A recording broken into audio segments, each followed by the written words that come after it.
A warm welcome to one and all present here. Myself, T. Aravind, Assistant Professor, Computer Science and Engineering. I am here to deliver a lecture about the cloud computing technology. Here, I am going to make you understand about the introduction to the cloud or the basics of cloud computing. The objective of the presentation is to make sure the student learn and utilize the cloud computing resources. As the outcome, the student will be able to analyze the cloud resources and utilize the cloud computing technology wherever and whenever it is required.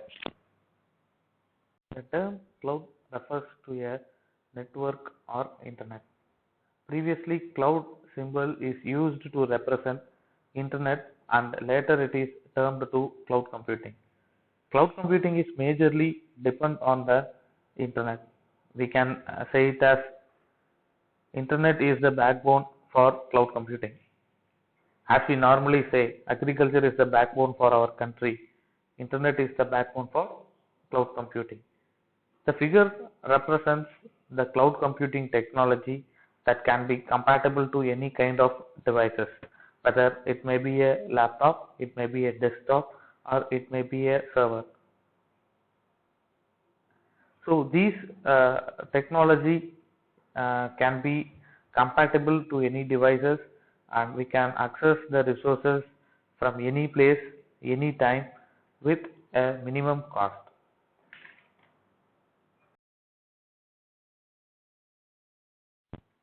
Why cloud computing? Here are the reasons behind it. The resources and the services are collectively located at a single place. For example, if I need to purchase a server, I have to wait for a long time with certain procedures.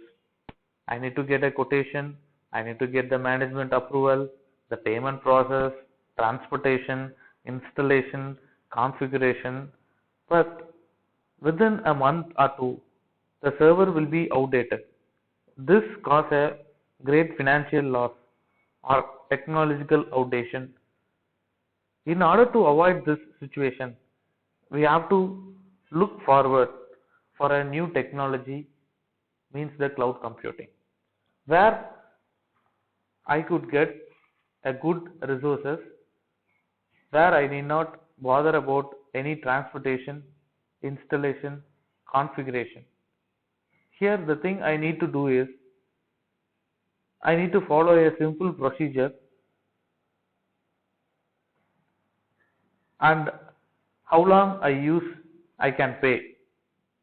So the server will be ready within a short time. Also, we can easily switch over to the next version, newer version or updated version of the server or the previous or existing version with minimal cost. So the same thing we can apply for the virtual desktops, software platforms, applications and data storage.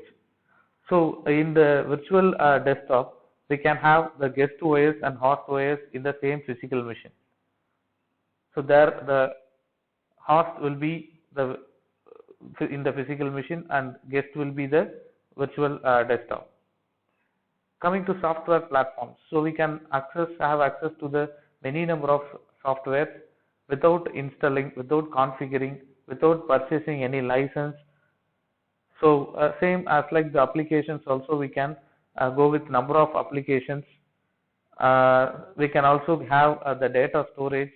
For example, if I need to have a 1 TB of storage, so I have to have an external hard disk. I have to take wherever I go. The external hard disk may be damaged or it may get lost. So all the physical damages will occur for that external hard disk.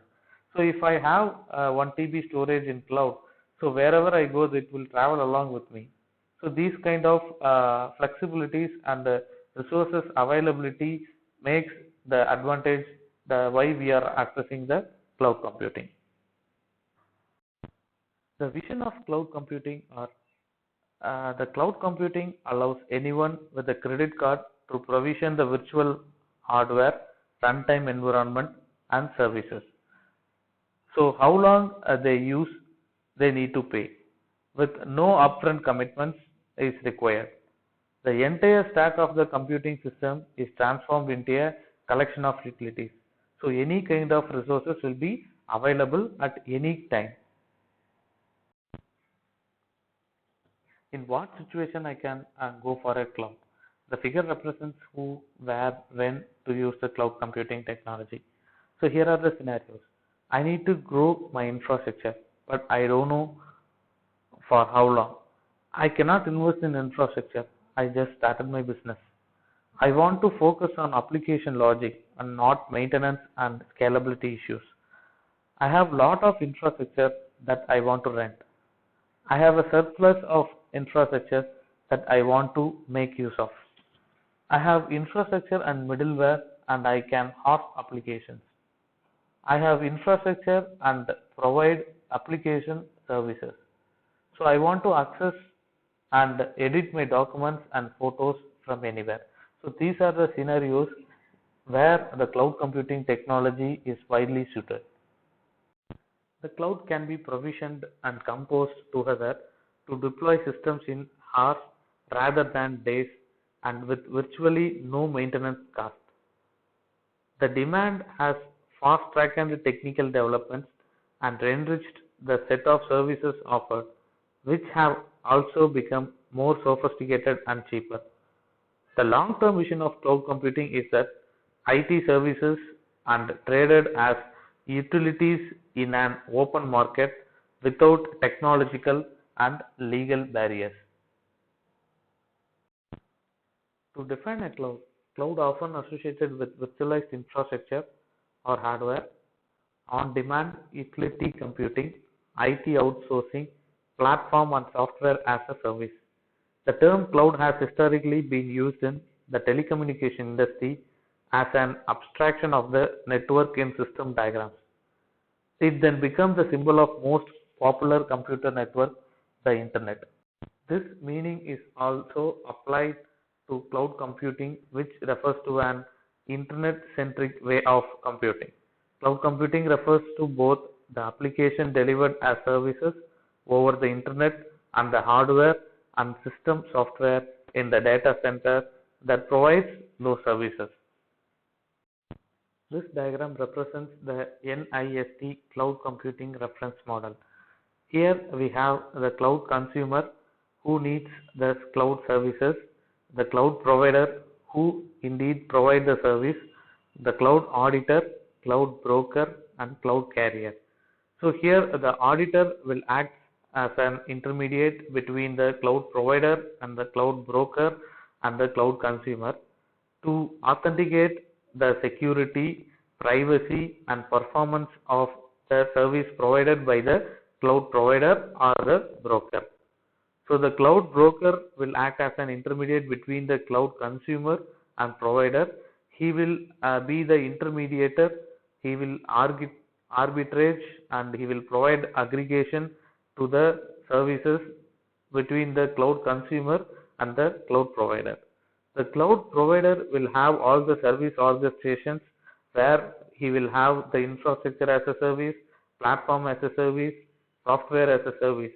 So all these services are under the control of resource abstraction and control layer. So they have their own cloud service management where the business support process will happen along with the provisioning and configurations and portability and interoperability management. So here the security and privacy will be a major concern from the provider who provides service to the cloud consumer or the cloud broker. So the cloud carrier carries the entire process which is happened in the reference model. So from the cloud consumer to the cloud provider or to the broker or to the auditor, the information will be carried through the cloud carrier. So this standard reference model will be indeed used for the cloud computing service layers also. The cloud consumer will majorly expecting these three services. One is software as a service, another platform as a service, and the third one is infrastructure as a service. The consumer for software as a service expects document management, collaboration, CRM, sales, billing, ERP, human resources, social networks, financials, content management, email and office productivity, all the software oriented process. Whereas the infrastructure as a service, here the consumer expects about the storage, service management, platform hosting, computing, backup recovery and content delivery network. In the platform as a service, the consumer expects the database, application deployment, integration, development and testing, business intelligence. Here are the two most important models in the cloud computing: service model and deployment model. So service models, we have platform as a service, infrastructure as a service, software as a service. Here in the deployment model, we have private cloud, community cloud, public cloud and hybrid cloud.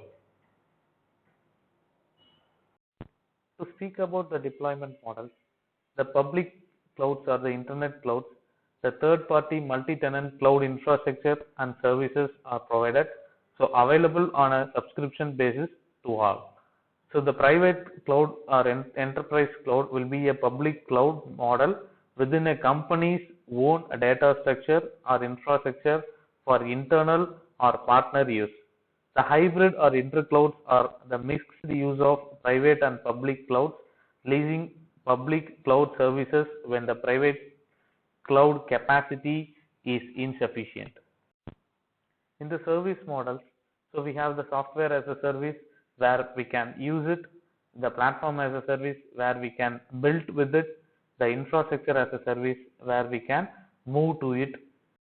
So in the traditional on-premise network, right from the application to the network, everything will be managed by the individual. So whereas in the infrastructure as a service, the networking, storage, servers and virtualization will be managed by the vendor. The operating system, middleware, runtime, data and application will be managed by the individuals.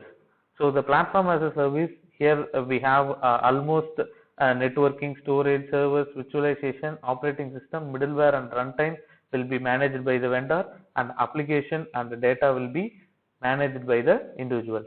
So whereas in the software as a service, so everything we can get access from the vendor. So right from network, storage, servers, virtualization, OS, middleware, runtime, data and application, everything will be provided by the service provider. The kind of service provided by the software as a service is end user application, scientific application, office automation, photo editing, CRM and social networking. Example: Google Document, Facebook, Flickr, Salesforce. Whereas in platform as a service, we could get the runtime environment for application, development and the data processing platforms. Example: Microsoft Windows Azure, Hadoop, Google App Engine, Aneha. In infrastructure as a service, we used to get the virtualized servers, storage and networks. So here Amazon EC2, S3, RightScale and vCloud are the examples. The major characteristics of cloud computing benefits both the cloud service consumers and cloud service providers. So we have no upfront commitments, we have on-demand access, nice pricing, simplified application acceleration and scalability, efficient resource allocation, energy efficiency, seamless creation and use of third-party services. With all those informations, let me conclude my session where I am able to deliver few concepts on the cloud computing, vision of cloud computing, computing reference models, cloud applications, service models and deployment models, characteristics of clouds. Hence, the students will be able to analyze the cloud resources, where and when it could be used and utilized in near future. So thank you for giving me this opportunity. Thank you very much.